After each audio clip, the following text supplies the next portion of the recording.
Salam kredensial. Sahabat Trias Kredensial, sampai jumpa lagi. Pemilu presiden baru akan digelar tahun 2024. Tetapi sekarang ini hawa persaingan sudah terasa.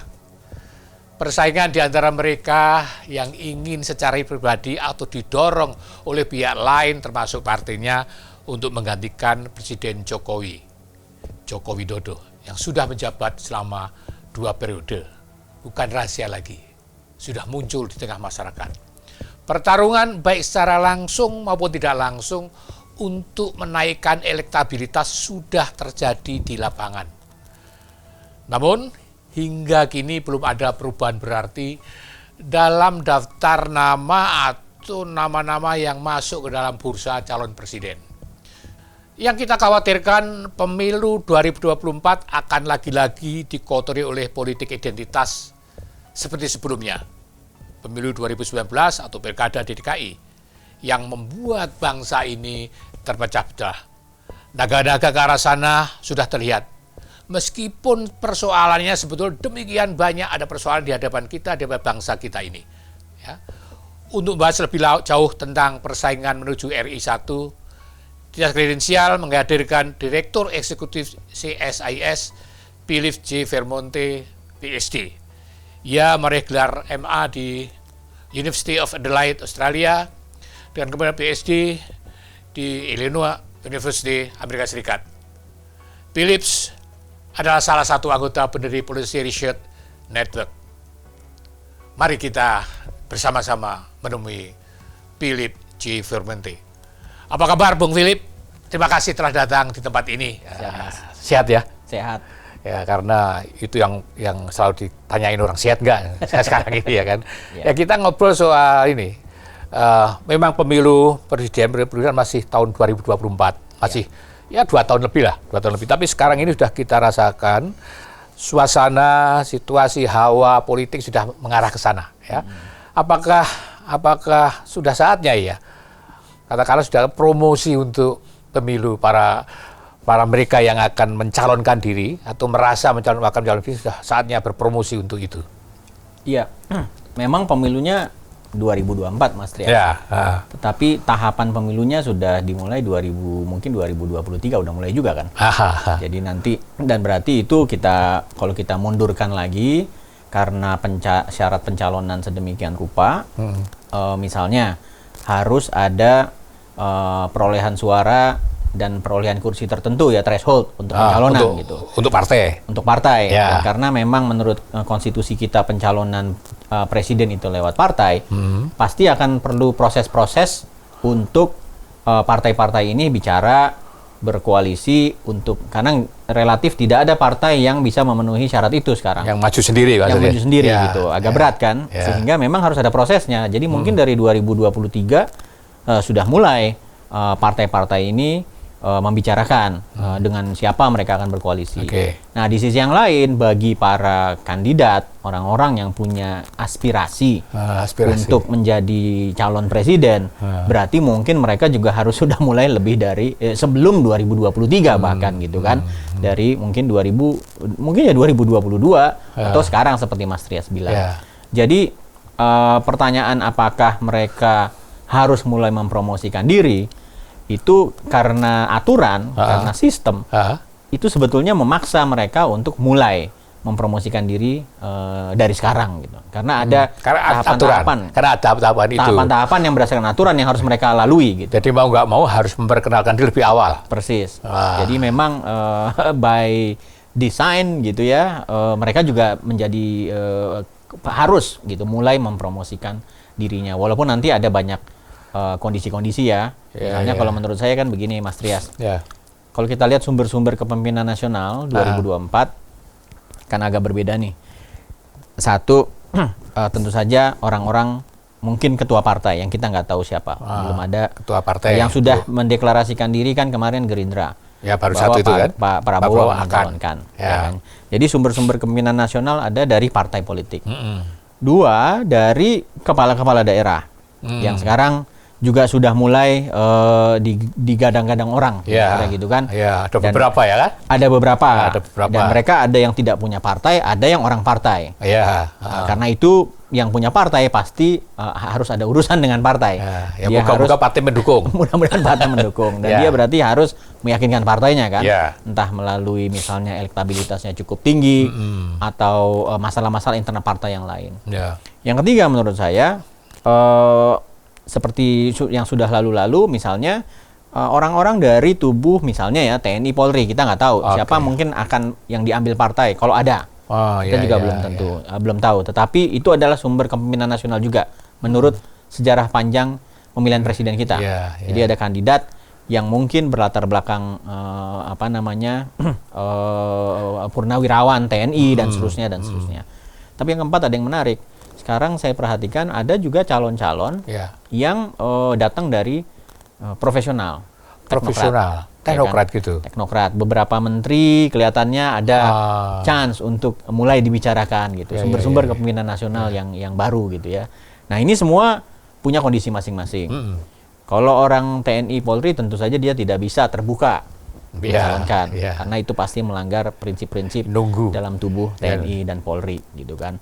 Kalau orang partai dia harus menunggu keputusan partai. Orang-orang yang kepala daerah, apalagi dia lebih susah lagi. Kepala daerah ikut partai mana? Ikut partai mana? Dia harus meyakinkan, gitu kan. Dan orang-orang yang tadi saya bilang, misalnya orang-orang teknokrat yang mungkin sekarang menjabat sebagai menteri, tentu dia nggak bisa berkampanye karena dia sedang menjalankan tugas, gitu sebagai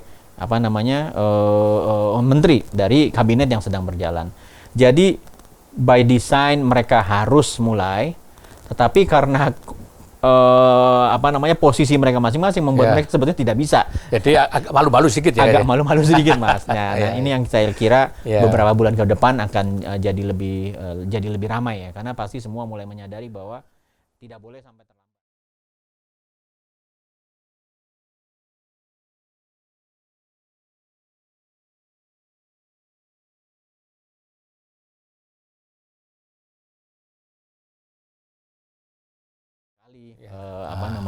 Naiknya gitu. Nah, ini kan 2024 ini sepertinya hampir sama 2014. Maksud saya begini, 2014 dulu kan nggak ada incumbent. Ya, ini juga nggak ada incumbent. Ya, sehingga menjadi semacam pertarungan bebas itu. Apakah itu juga mempengaruhi bahwa mulai sekarang ini yang dijelaskan oleh Bung Philips tadi sudah mulai pasang kuda.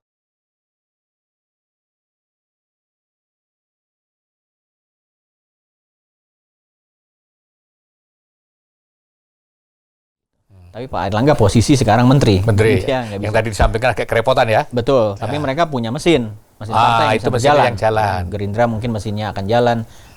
Pak Airlangga mesinnya akan jalan. Tetapi yang lain nggak punya mesin. Sangat bergantung pada mesin partai. Sehingga mereka tidak bisa menentukan gitu. Dan saya kira ke depan tadi kalau misalnya yang saya sampaikan, si partai-partai politik ini saya kira semua masih wait and see, walaupun nggak ada incumbent. Ada incumbent kan? Nggak ada incumbent, tapi partai sudah mulai pasang kuda-kuda. Dan saya kira yang paling utama mereka lakukan adalah mencari orang-orang yang punya elektabilitas baik. Karena prinsipnya partai itu mau menang.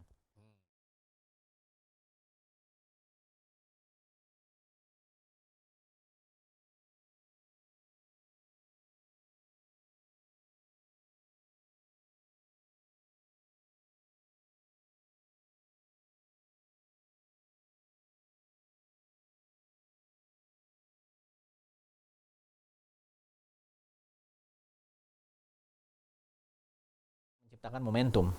Jadi walaupun kecil, elektabilitasnya cuma 6%, itu bisa dengan cepat jalan gitu. Jadi kalau lihat pengalaman sebetulnya elektabilitas yang tinggi itu menjelang masa Pilpres mungkin menjadi prasyarat dari partai politik. Tetapi kalau tengok sejarahnya, ada juga kandidat yang elektabilitasnya berdasarkan survei menjelang pemilihan itu sebelum pencalonan kecil. Tetapi karena ada momentum politik yang bisa diciptakan, kemudian tim kampanye yang baik dan seterusnya, seperti Pak SBY tahun 2004, dia akhirnya justru yang menang gitu dan elektabilitasnya meningkat cepat gitu. Jadi ini masih 3 tahun. Saya kira masih agak cair ya.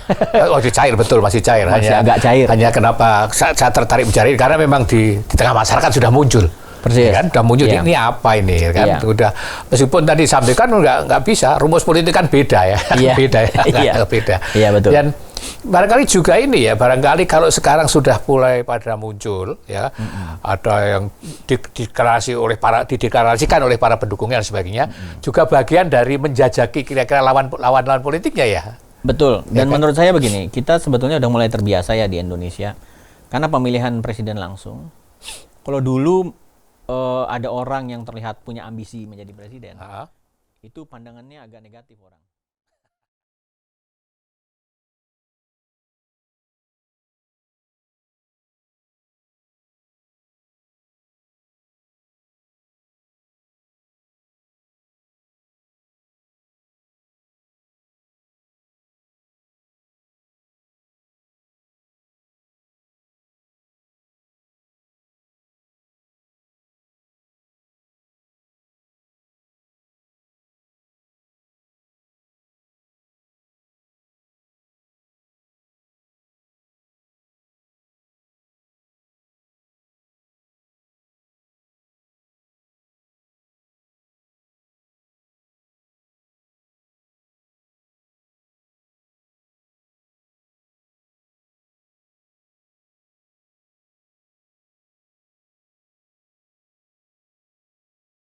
Presiden langsung itu sesuatu yang tidak harus dipandang negatif menurut saya. Sebenarnya malah ini ya bagus ya, menarik ya gitu ya. Menurut saya ya kan? Harus. Jadi, justru kita mau tahu kan, Mas? Ya, dari awal kita tahu bahwa apa sih yang mau dijual gitu kan. Persis. Ya kan?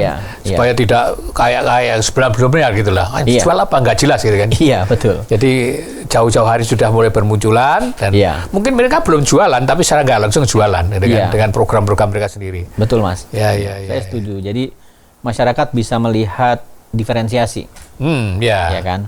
Kalau kita dalam hal partai politik, kadang-kadang kan kita susah membedakan partai itu, yang partai nasionalis atau sebutlah partai nasionalis gitu ya, dengan partai yang Islam itu sebetulnya kan relatif nggak ada bedanya gitu, ya kan. Spektrumnya sama. Jangan sampai menurut saya capres itu spektrumnya juga sama. Gitu. Harusnya mereka punya visi yang berbeda terkait persoalan-persoalan yang dipandang masyarakat penting. Saya kira menjadi sangat bagus ya kalau jauh hari itu, karena terus kemudian masyarakat itu kan juga punya waktu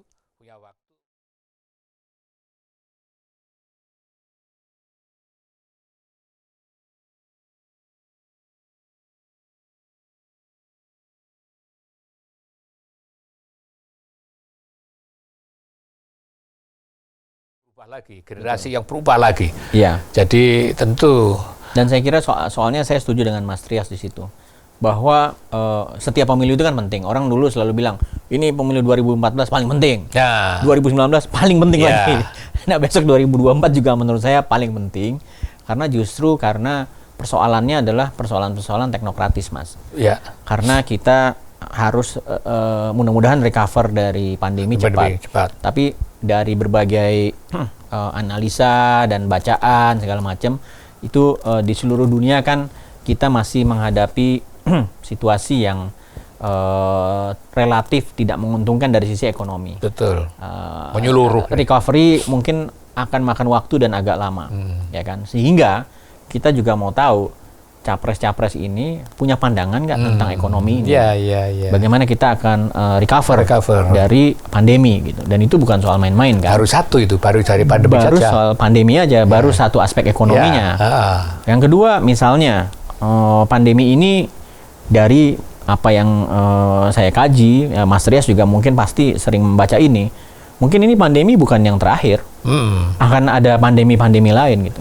Nah, si capres kita juga harus tahu bagaimana sense dia terkait dengan persoalan global semacam pandemi ini.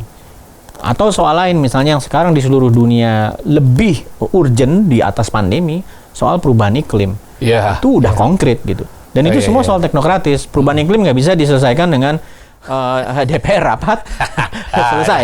Harus ada aspek teknokratisnya, melibatkan wartawan, melibatkan lembaga penelitian, ahli-ahli, dan seterusnya. Sama dengan pandemi, ya kan? Kita harus melibatkan selain pemerintah, mungkin masyarakat yang mempelajari isu kesehatan publik, atau ahli mikrobiologi, atau ahli virus. Nah, ngomong itu terkait infrastrukturnya, infrastruktur risetnya punya nggak kita? Iya. Kalau ada pandemi lagi, Bagaimana? apakah kita bisa menciptakan virus? Ya. Gitu. Apakah kita udah siap? Vaksin ya. Vaksin, Ya. menciptakan vaksin ya. Dan ini makanya saya bilang 2024 selain masalah demografi yang Mas Trias bilang tadi baru, Ya. generasi lebih muda, tantangannya juga lebih rumit menurut saya. Dan betul, itu betul. karena itu kita jadi betul-betul harus tahu, Mas. Si para kandidat ini cuma Paham, mau betul. jadi presiden aja atau betul. dia tahu konsekuensinya. Iya. Atau punya bekal untuk ngatasi itu ya. Punya bekal untuk Mengatasi mengatasi itu. itu, ya. Nah, makanya kita perlu dari awal kalau udah tahu siapa-siapanya, mungkin teman-teman wartawan kan bisa tembak-tembakin pertanyaan kan.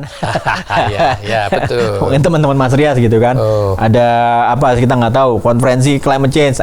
Tanya si kandidatnya, kamu Apa? targetmu penurunan emisi, bagaimana caranya Saya mencapainya? nggak tahu emisi. Iya kan?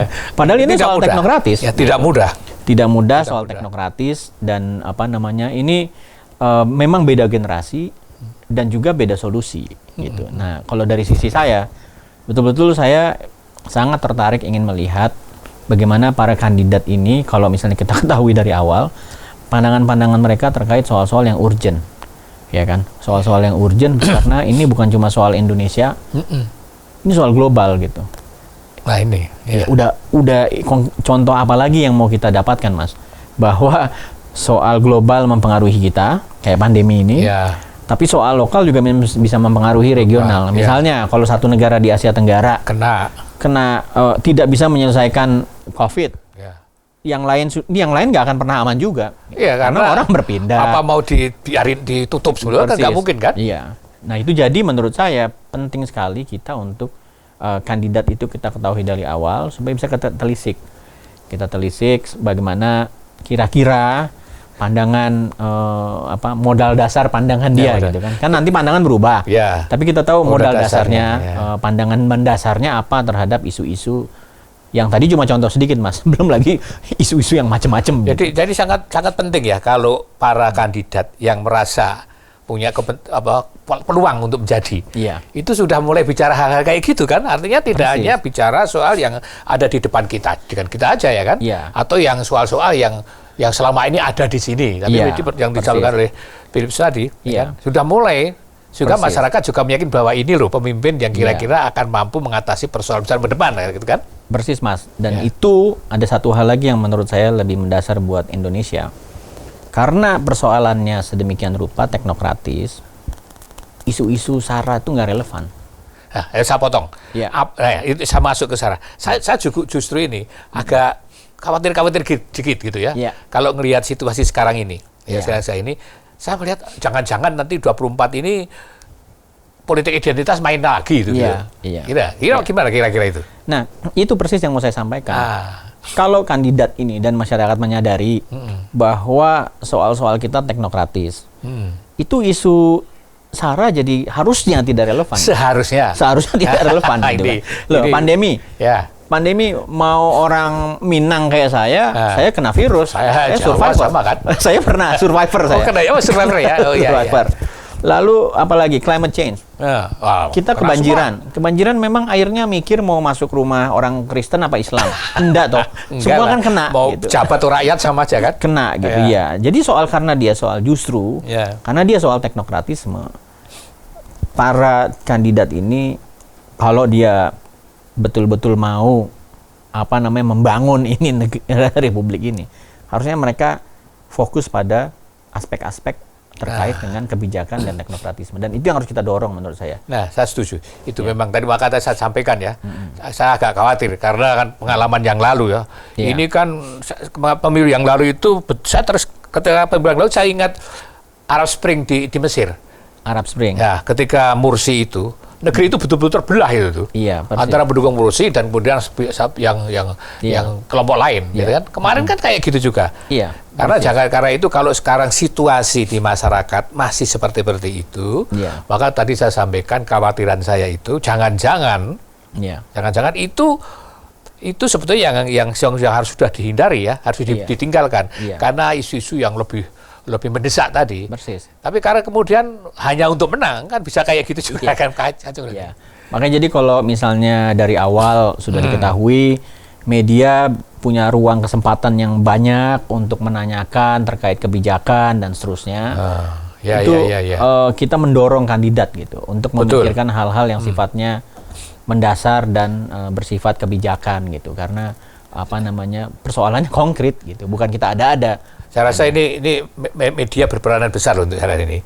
Artinya mendorong pada para calon ya untuk masuk ke masalah-masalah itu ya. Persis. Untuk bicara masalah itu, untuk angkat masalah itu ya, supaya tadi yang kita bicarakan di awal tadi untuk menghindari terjerat atau terjebak dalam isu-isu primordial kayak gitu yang saya setuju Mas. Ya kan? Yang di ini kan sangat mudah tercerut gitu ya. Iya, saya setuju gitu. Barangkali juga lembaganya Philips juga itu mesti mengundang mereka untuk bicara hal kayak gitu gitu.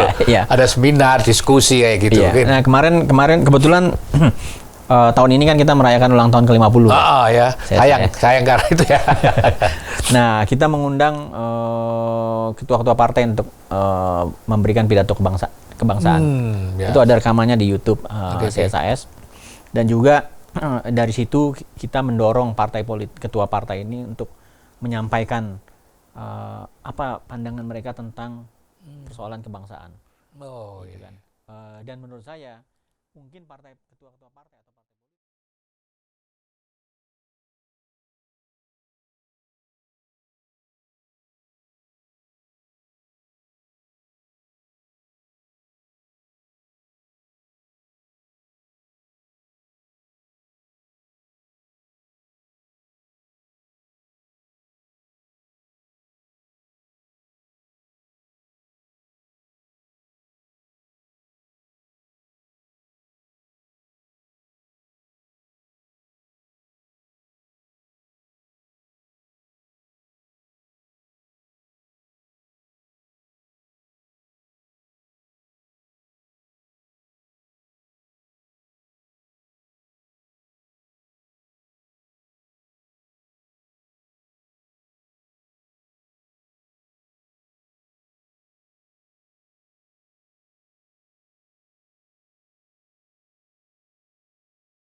memikirkan macam-macam hal kan.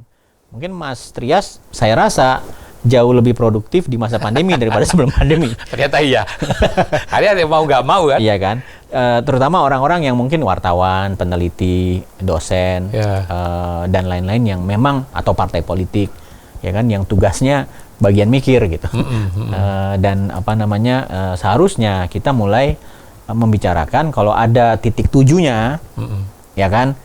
Jadi si partai ini atau kandidat ini bisa diikat Mas, karena ada titik tujunya. Goalnya ada. Ya kan, misalnya kalau sekarang kita sepakati 2045, misalnya Mas. Ya udah, si capres ini semua nanti mikirnya ke sono ya sudah. Harus dibicarakan. Jadi dalam masa jabatanmu, kontribusimu apa untuk Indonesia sejahtera 2045? Iya. Gitu. Jadi nanti dia konteks berpikirnya kalau menurut saya. Betul, saya sepakat ini. Ya kan, konteks berpikirnya bukan misalnya yang terpilih misalnya kandidat yang bukan pendukungnya Pak Jokowi misalnya. Jangan sampai mikirnya adalah yang semua sudah dibangun Pak Jokowi nggak dilanjutkan. Nggak boleh gitu kan harusnya. Ya kan? Karena ada titik tujunya. Yang dibikin sekarang kan ada titik tujunya. 2045. Betul. Apa sih yang mau kita mau 2045? Oh, pendapatan per kapita sekian. Ya kan? Atau nilai tes anak-anak Indonesia, ya kan, nilai matematika yang STEM dan lain-lain sekian. Apa istilahnya PISA atau PISA skor. Ya kan? PISA. Ada titik tujunya kan.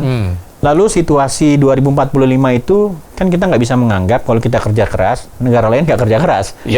Jadi kita menganggap kita udah rencana 2045 dengan asumsi negara lain diem aja, nggak juga. Berarti kan harus ada double effort misalnya gitu. tadi kualitas pendidikan yang baik 2045, prasyaratnya apa yang harus ada? Berarti yang harus dikerjakan apa? Kan gitu. Sama dengan ekonomi, pendapatan per kapita sekian yang ingin dicapai.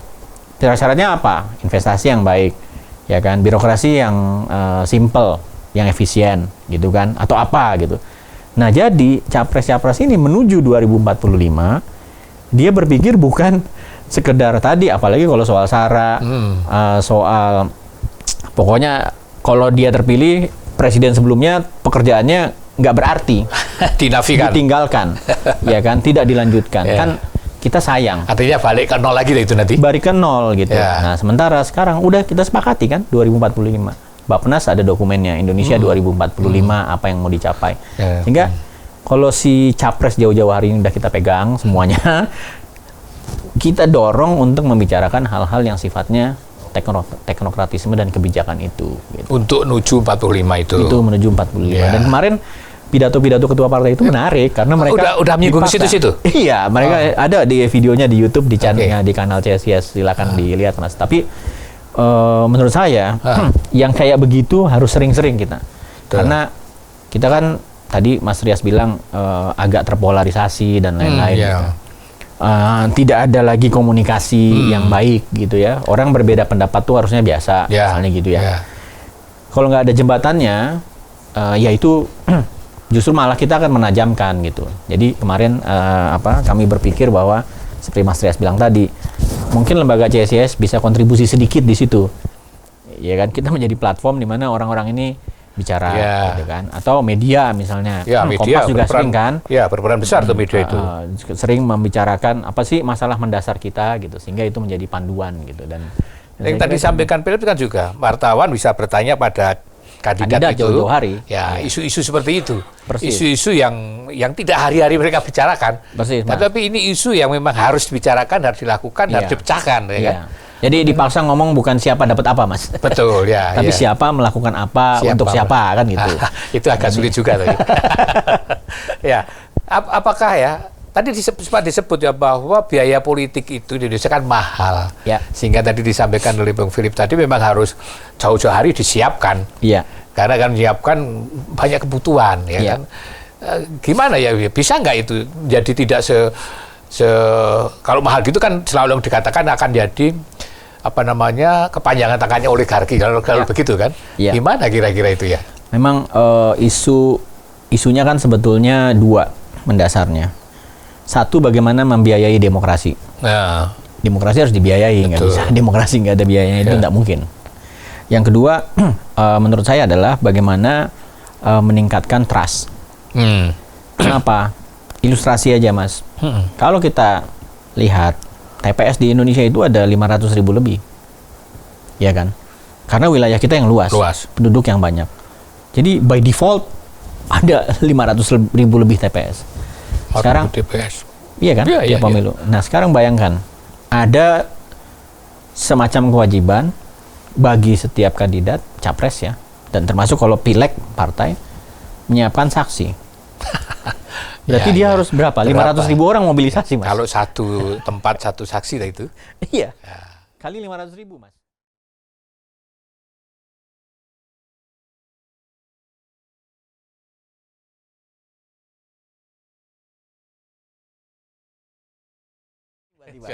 Ya kan? Dia harus dikasih uang makan, dia bisa stay. Ini asumsi paling simple. Ya kan? Berapa uang makan sekarang? Berapa? 50.000 misalnya. Tinggal mengalihkan. Mungkin perlu 2 kali 50.000 karena sehari sebelumnya harus di briefing tugasmu apa di situ. Ya kan? Itu kan di satu dapil mungkin ya dikumpulin nih tugasmu sebagai saksi besok A B C D E F G. Apa yang harus diamati, itu berarti sehari sebelumnya di briefing 50.000 lagi. Jadi 100.000 kali 500.000 Mas Rias kaliin aja baru untuk saksi. Ya kan? Itu 50 miliar.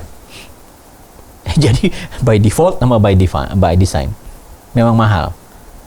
Persoalannya misalnya yang paling simpel, kenapa harus ada saksi? Karena kan nggak ada trust.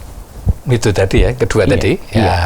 Karena semua nggak saling percaya, gitu.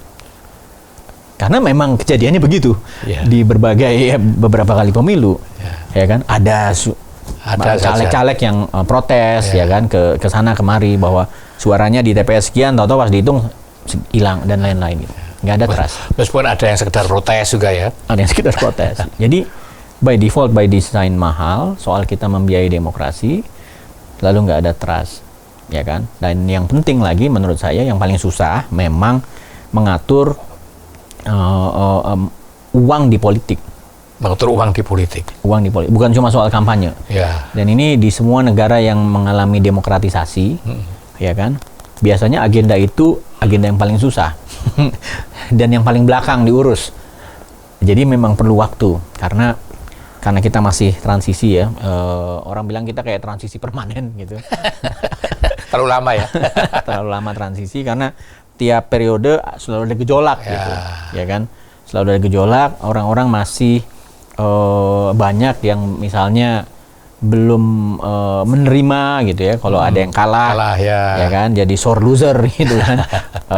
Sehingga terus-menerus sistemnya itu kayak di challenge terus gitu, ya kan, sehingga untuk membicarakan bagian itu jadi paling susah karena itu membutuhkan apa ya, kesepakatan bersama bagaimana mengatur uang dalam politik itu kan mungkin negara-negara yang paling maju pun butuh waktu lama sekali mereka menyelesaikan itu gitu kan, menyelesaikan bagaimana uang di politik. Sampai sekarang banyak yang nggak bisa juga. Bahkan negara sebesar Amerika mungkin masih mengalami persoalan yang ini, pilpres mereka berbiaya mahal gitu. Cuma mungkin mereka sedikit lebih maju, sedikit lebih transparan dan lebih ada kepastian hukum kira-kira gitu. Kalau yang kena ya kan dia akan kena hukuman kan gitu kan. Cuma mereka kan lebih canggihnya adalah karena mereka kan negeri para lawyers. Jadi bisa apa namanya menghindar gitu. Tapi soal uang dalam politik itu persoalan yang sangat rumit dan sangat perlu kesepakatan bersama dan saya kira akan panjang apa namanya. Jadi itu tadi ya memang biaya mahal ya kan. Biaya mahal. Hanya mungkin ya mengurangi saja. Mengurangi sedikit-sedikit, Mas. Ya, sedikit-sedikit. Ya, Bung Philips, masih sebelum kita akhiri obrolan kita.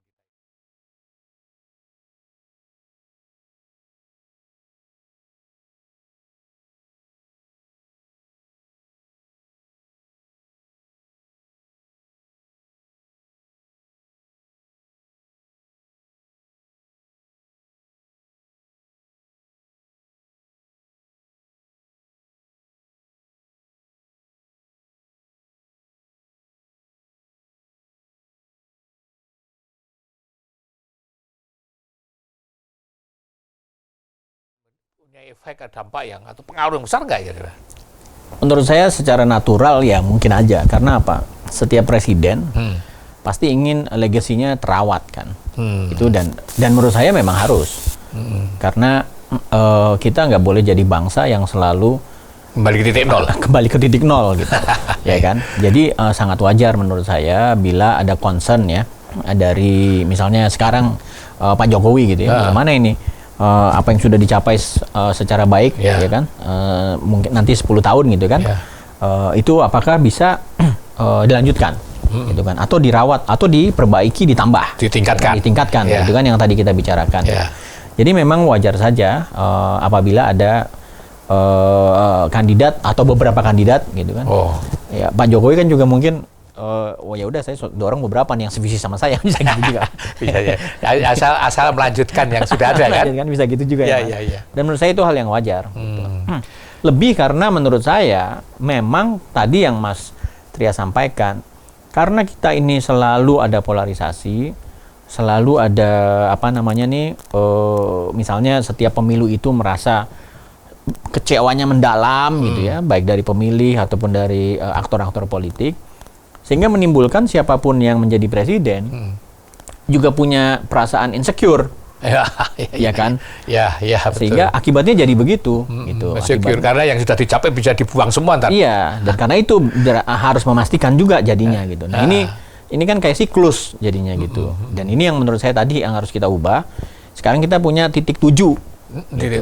Titik 7 yang kita sepakati sama-sama gitu. Yang kita mau lihat Indonesia tahun 2045 seperti itu. apa? Seperti apa? Karena itu si capres ini dia punya bayangan dan pikiran bukan menghentikan atau menghancurkan atau mengabaikan apa yang sudah dicapai, tapi dia akan menambah, memperbaiki agar tujuan bersama itu bisa dicapai gitu. Kalau dulu kita ngomong Indonesia makmur sejahtera, nggak ada referensinya, Mas. Ya, seperti apa loh? Sekarang ada 2045 gitu kan. Ya. Karena itu cita-cita itu tahu. bagaimana nyampe ke sana, bentuknya seperti apa yang harus dilakukan kan harus ada semuanya kan? Betul. Dan itu harus dimulai sekarang ini, nah, apalagi presiden ke depan ya.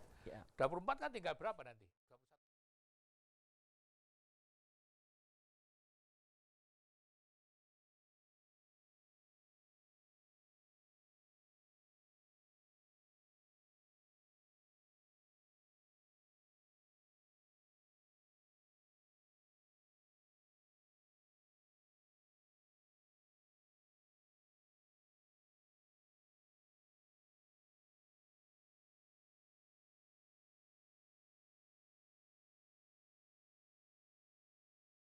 Tapi dirumuskan harapan kita semua rakyat supaya pada mereka apa yang harus dilakukan. Kalau harapan saya adalah yang tadi saya sampaikan, persoalan kita ini soal-soal teknokratik, soal global yang kita harus kerjakan sama-sama juga dengan bangsa-bangsa lain.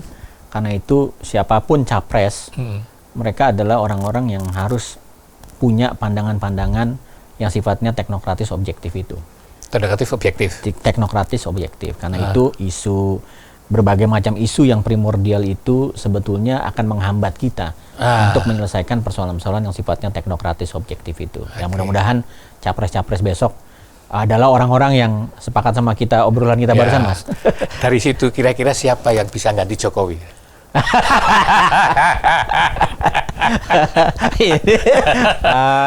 Saya kira-kira nanti ikut waktu sudah diresmikan oleh KPU siapa calonnya. Jadi dijawabnya kalau udah jadi. Terima kasih sekali Felix, Iya, Mas. obrolan kita sangat menarik ini. Iya, Moga-moga, bukan, saya yakin sangat berguna ya, karena itu tadi teknokratif objektif ya, tidak hanya berkutat lagi pada soal-soal yang sifatnya primordial untuk bisa maju negeri ini. Betul. Terima kasih sekali. Ya, Mas. Atas pertemuannya. Terima kasih, Mas. Ya. Sahabat Trias Kredensial, terima kasih banyak telah bergabung dalam diskusi politik bersama Philip J. Formente. Banyak telah hal yang telah dikemukakan. Tapi politik, seperti kata orang, tidak selalu 2 ditambah 2 sama dengan 4. Hasilnya sangat tergantung pada siapa yang menambahkan, siapa yang memperkalikannya. Begitulah politik yang memiliki dinamika sendiri. Lalu pertanyaannya adalah, setelah kita diskusi sekitar 30 menit ini, siapa yang akan menggantikan Presiden Jokowi? Itulah pertanyaannya. Terima kasih. Salam kredensial, selalu kredensial.